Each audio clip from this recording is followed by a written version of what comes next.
Cordell is sick. I don't know what's wrong with this dude. I'm telling the real. If real makes you that time, makes you feel sick, then I don't know what to do. That ain't no real right there. It's the honest truth. That's cap.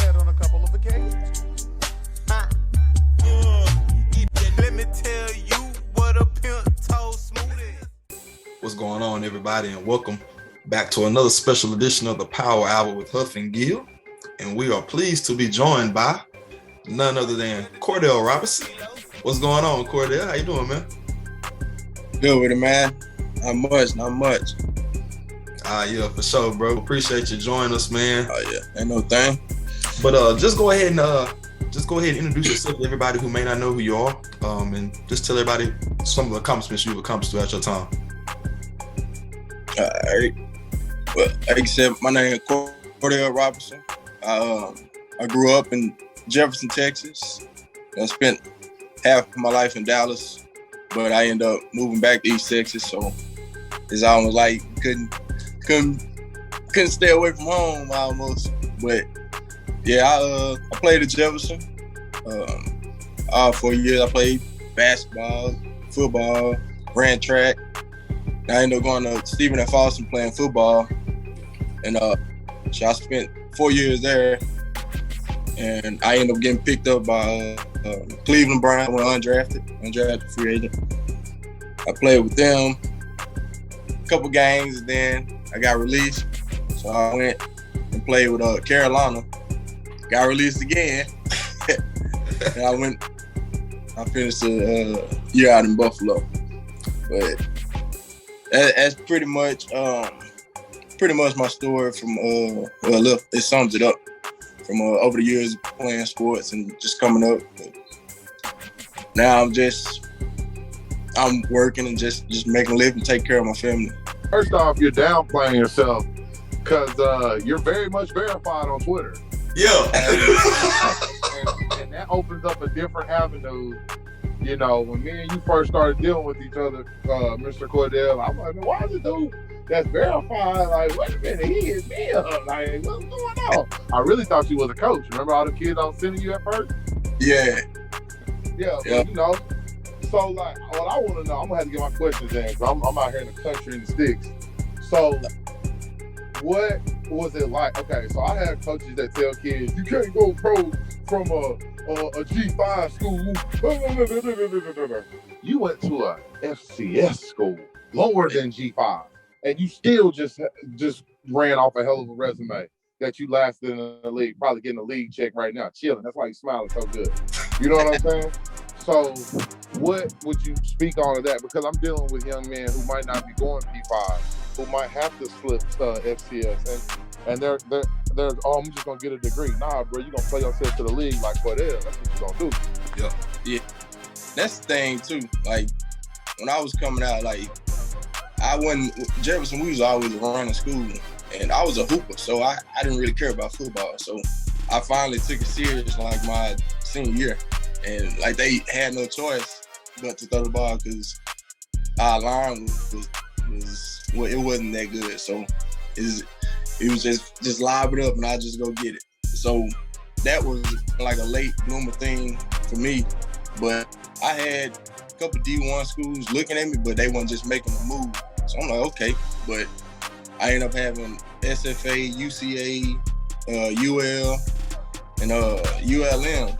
So they offered me it. I was like, man, at first I was like, man, that's a small school. I don't know.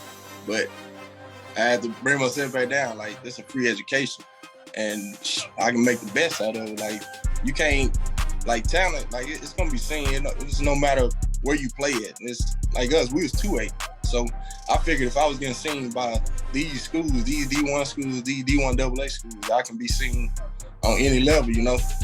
So once I got the SFA, man, that year before I got there, I think they went over. They didn't win a game. And I was like, man, it's crazy. So I'm going there, I'm like, did I make the right move? But once I got there, I started seeing like, it's definitely some potential here. Like it's some guys that can play here. So that kind of helped me up my game and make sure that I was going to be in the game and not be sitting on the sideline because I wasn't used to that.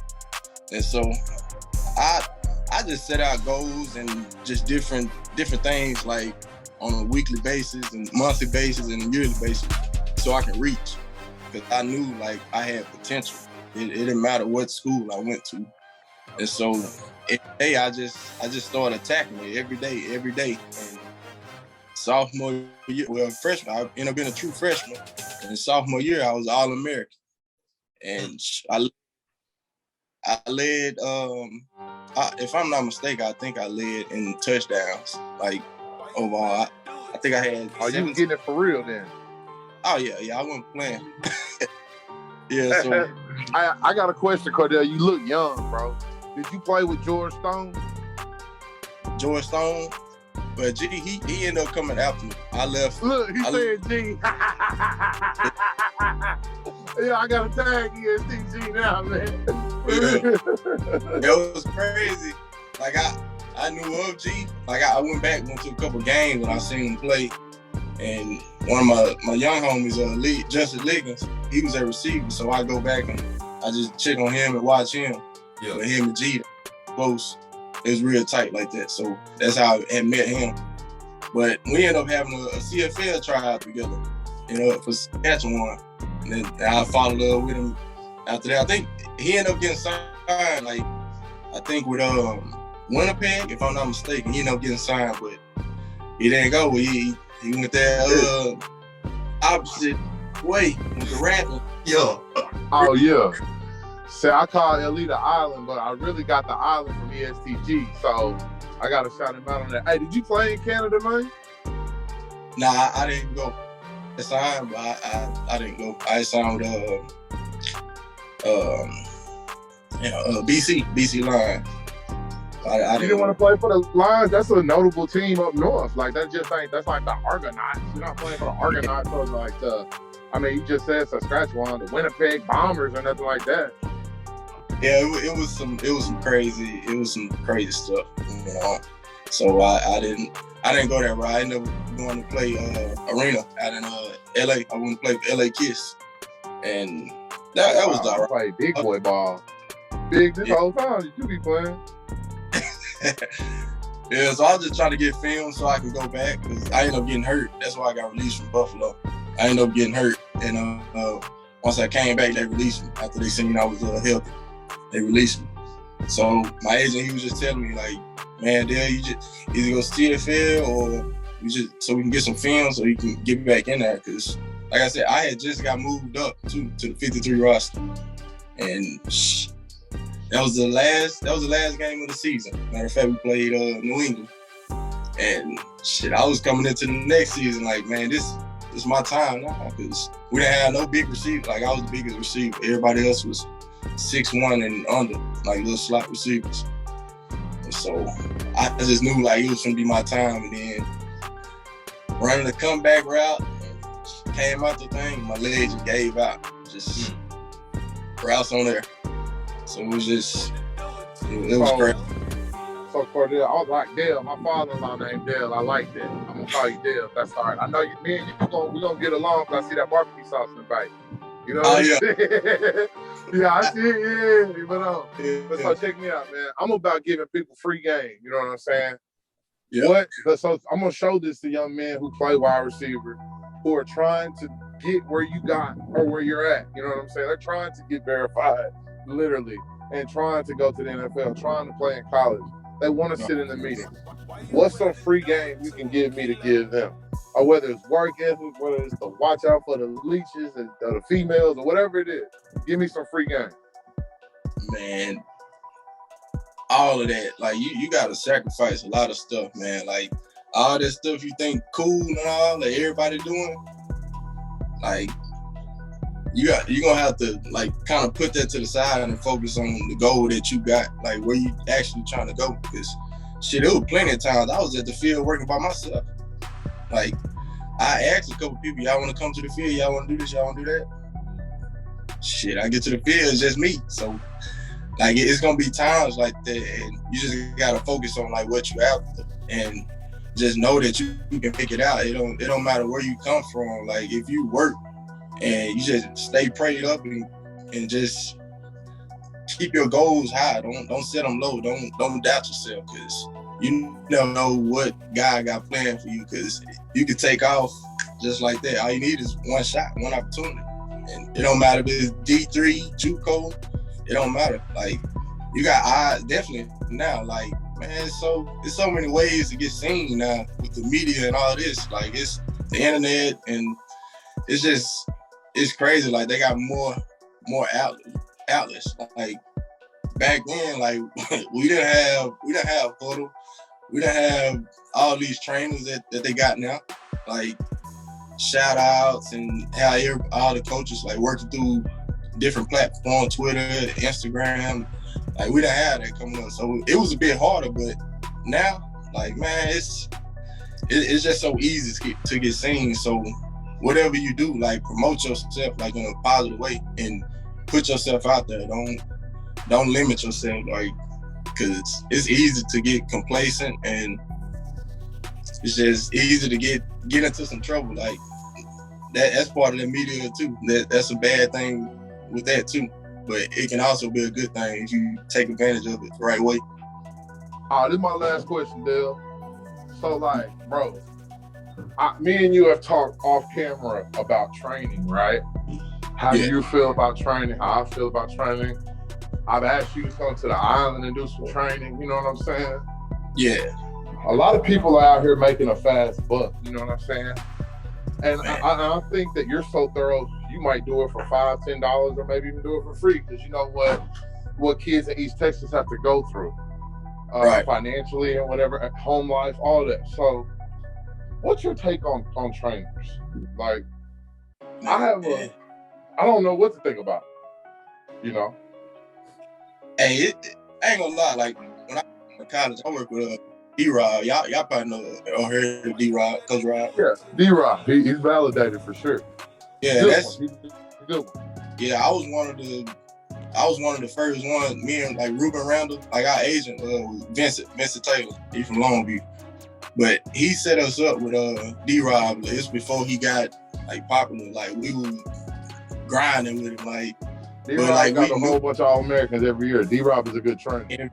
Every year, and like you could tell, like, he cared. He actually wants. He's not just there for the money. Like, he actually wants you to succeed. Like, and put that work in. He ain't gonna let you slack out. Like, if you think he's just gonna go just get a video of a little footwork drill he just did, nah, you might well just hang it up, because he gonna call you out. Like, man, what you doing, man? Like, man, you to get this work, man. Like, I'm not playing. Like, you pay me, you come out here, you coming to work. Like, it's not just for fun or to take pictures or anything like that. So I refer a lot of guys to D-Rob that I come across, because I just know how he is as an individual. Like, he actually cares and wants you to excel, and not just gonna take your money and just, he don't want to work, but shoot, it's okay. I got paid already, so I'm good. But me, D-Rob his word hold a lot of weight too, though. Oh yeah, most definitely. But me, I look at it like, last year I held a camp back in Jefferson, and then me and my homeboy Tyler Boyd, we did one in Dangerfield, but we did it for free, because it's just like me coming up. We didn't have nobody down there, and then like the environment, like money wise, like it was hard, like it was tight. We didn't just have no money just to dish out for training like that. So that's what we did. We was like, man, hey, we need to, and I've been long overdue give it back, but I'm like, man, I need to do something. So we like, man, let's go and do a camp, man.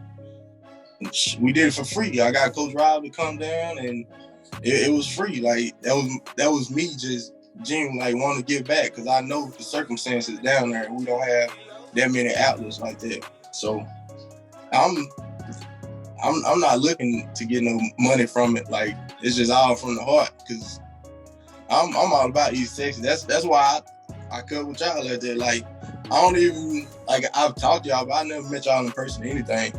But y'all from East Texas, so it's like, it's love right there, just off the muscle right there, because just how I know, like, where we come from.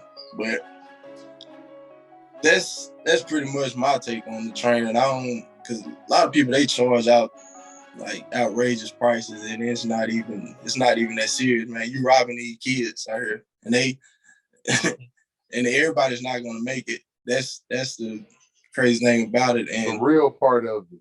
Yeah, and you charging this and that for an hour, not even a full hour, because you got other guys there also. So I feel like some people do rob these kids, and I don't mess with that, but it's crazy.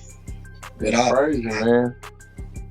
But yeah, man, I do appreciate you giving back to those kids in Jefferson. You know, I dealt with Zion Hope and his dad out there, and they speak highly of him. Mr. Hope, OG Hope, speak highly of him. Oh, yeah, that's my man.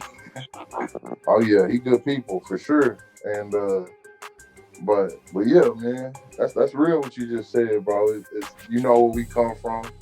You know what I'm saying? You know what we're dealing with. Blue check or not, you know what's going on down here, no matter where you at. You know what I'm saying? And that's real. Last question I would have for you, man, is just what was your biggest motivation, you know, throughout your journey? Just mainly my family, man. Just knowing that like none of my family even went to college. Like that was one of the main things too. Like that was always on my mind. Like I want to be the first one to go to college out of my family. And then like it was I got so many little cousins and shoot, my brother them too. Like they older than me, but they look up to me. So they hold me up. I tell them, and I'm still like that to this day. That keeps me kind of going and staying straight in there, you know.